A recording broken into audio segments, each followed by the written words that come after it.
ഇന്ന് നമുക്ക് നല്ലൊരു ഫിഷ് മോളി റെഡിയാക്കി എടുക്കാം. അതിനുവേണ്ടി ചട്ടിയിലേക്ക് കുരുമുളക് പൊടി, മഞ്ഞൾപ്പൊടി, ഉപ്പ്, ചെറുനാരങ്ങ നീര് എന്നിവ ചേർത്ത് നന്നായി ഒന്ന് മിക്സ് ചെയ്തെടുക്കാം. ഇതിലേക്ക് കഴുകി വൃത്തിയാക്കി വരഞ്ഞു വെച്ചിരിക്കുന്ന മീൻ കഷ്ണങ്ങൾ ചേർത്ത് കൊടുത്ത് നന്നായി ഒന്ന് മസാല പുരട്ടിയെടുക്കാം. ഇതൊരു 15 മിനിറ്റ് റെസ്റ്റ് ചെയ്യാൻ വേണ്ടി മാറ്റിവെക്കാം.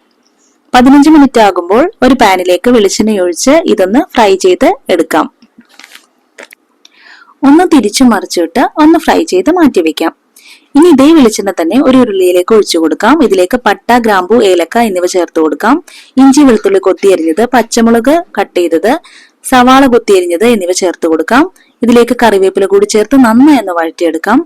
വഴന്നു വരുന്ന സമയത്ത് മല്ലിപ്പൊടി, മഞ്ഞൾപ്പൊടി, കുരുമുളക് പൊടി എന്നിവ ചേർത്ത് ഒന്ന് മൂപ്പിച്ചെടുക്കാം. ഇതൊന്ന് മൂത്ത് വരുന്ന സമയത്ത് ഇതിലേക്ക് 2-ാം പാൽ ചേർത്ത് കൊടുക്കാം. തേങ്ങയുടെ 2-ാം പാലാണ് ചേർത്ത് കൊടുക്കുന്നത്. ഇതിലേക്ക് ആവശ്യത്തിന് ഉപ്പ് കൂടി ചേർത്ത് കൊടുക്കാം. ഇത് നന്നായി ഒന്ന് തിളച്ചു വരുന്ന സമയത്ത് ഫ്രൈ ചെയ്ത് വെച്ചിരിക്കുന്ന മീൻ കഷ്ണങ്ങൾ ഇതിലേക്ക് ചേർത്ത് കൊടുക്കാം. ഇനി ഇതിലേക്ക് വട്ടത്തിൽ കട്ട് ചെയ്ത തക്കാളി ചേർത്ത് കൊടുക്കാം. കുറച്ച് കറിവേപ്പില കൂടി ചേർത്ത് കൊടുക്കാം. എന്നിട്ട് ഇത് അടച്ചു വെച്ച് ഒരു 5 മിനിറ്റ് കുക്ക് ചെയ്തെടുക്കാം. 5 മിനിറ്റ് ആകുമ്പോഴേക്കും നന്നായി തിളച്ച് കുക്കായി കിട്ടും. ഈ ഒരു സമയത്ത് ഇതിലേക്ക് 1-ാം പാൽ ചേർത്ത് കൊടുക്കാം. 1 ടേബിൾ സ്പൂൺ വിനാഗിരി കൂടി ചേർത്ത് കൊടുത്ത് നന്നായി ഒന്ന് ചുറ്റിച്ചെടുക്കാം. നല്ല ടേസ്റ്റി ആയിട്ടുള്ള ഫിഷ് മോളി റെഡി.